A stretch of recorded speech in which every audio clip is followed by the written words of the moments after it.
Yeah, imagine a world where incarcerated comes from with a price tag, where prisoners are not just only stripped of their freedom, but also forced to pay for their stay behind bars.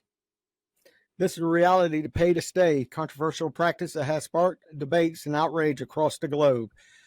Florida has started doing that itself, the pay to stay. Now, that's not something new. Pay to stay is a controversial practice that's been done in the United States, where charges are done for each day you're in prison. The fees can vary by state, county, and are imposed for the room and board while the prisoner is incarcerated. And if the U.S. early, they still have to pay until their 100% date is up. Pay to stay has been around for several years. It started back in the 80s for the other states, but Florida is more newer of it. Myself, I know a couple of inmates themselves that are actually paying to stay.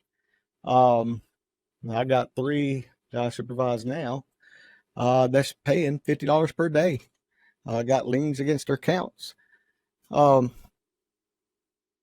to stay is a practice that's charged prisoners for their accommodations in jail and prisons. While the idea seems absurd at times, it is harsh reality for many inmates who struggles to make ends meet while serving their time. What do you think about the pay to stay? You think we should do pay to stay? We could recruit some money from the government, from them staying in there, especially if they've been in the system. Some people probably won't even pay it at all.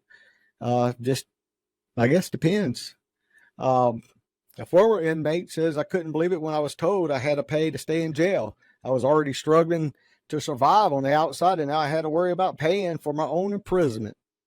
For many, the burden for paying for their incarceration only adds to the cycle of poverty and the crime. It makes it harder for them to reintegrate into the society once they've been released. Here's another prime example here.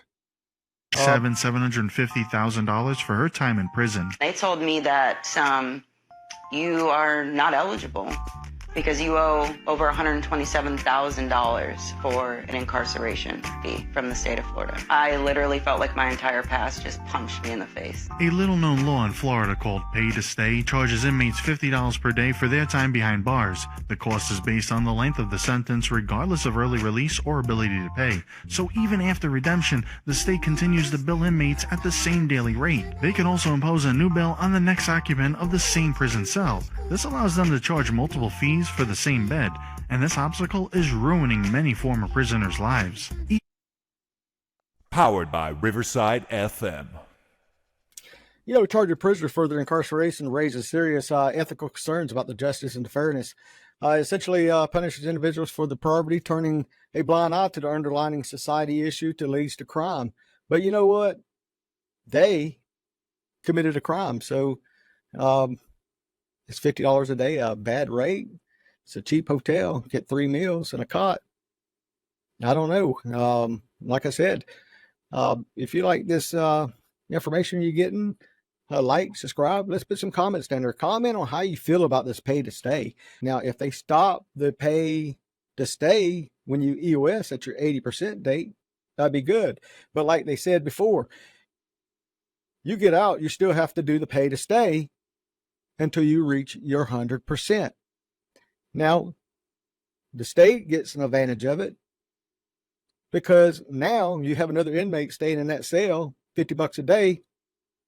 Now the state's making $100 off of that until they EOS. As you saw, that was Shelby Hoffman interviewed by the WFTS Tampa Bay, recounted her ordeal. Despite serving a 10-month sentence over a 7-year term, she was hit with a $127,000 bill post-release. Hoffman has turned her life around, pursuing a bachelor's degree, yet her dream of a career as a case manager remains out of reach due to outstanding pay of debt because she has a lien against her bills. Speaking of Johnson, vows congressional intervention of the university failed to curb the campus protests. 7.5 years post-relief, Hoffman said, I've made significant strides. However, the debt holds her back from making future plans because she has to pay to stay against them. I agree. They should pay to stay, recoup some of the money that the state's paying for these incarcerated people. Now, it does make hardship. If they stopped it when they EOS, that'd be a great ordeal also. But charging them after they are on the street, yeah, I think they should stop it at 80%. Let's make it fair. Because if they're not in the room and you're going to charge $50 for another inmate, they're still making the $50 and they're out. It haunts individuals like Hoffman. It hinders the post-release progress. The practice is not only seems punitive, but serves the little purpose beyond the extent of the punishment. They already been punished to stay in there, but requiring individuals to install a criminal justice system to financially support the government agencies is insufficient, they say, against the human rights. But I don't know, I'm 50-50 on it, pay to stay.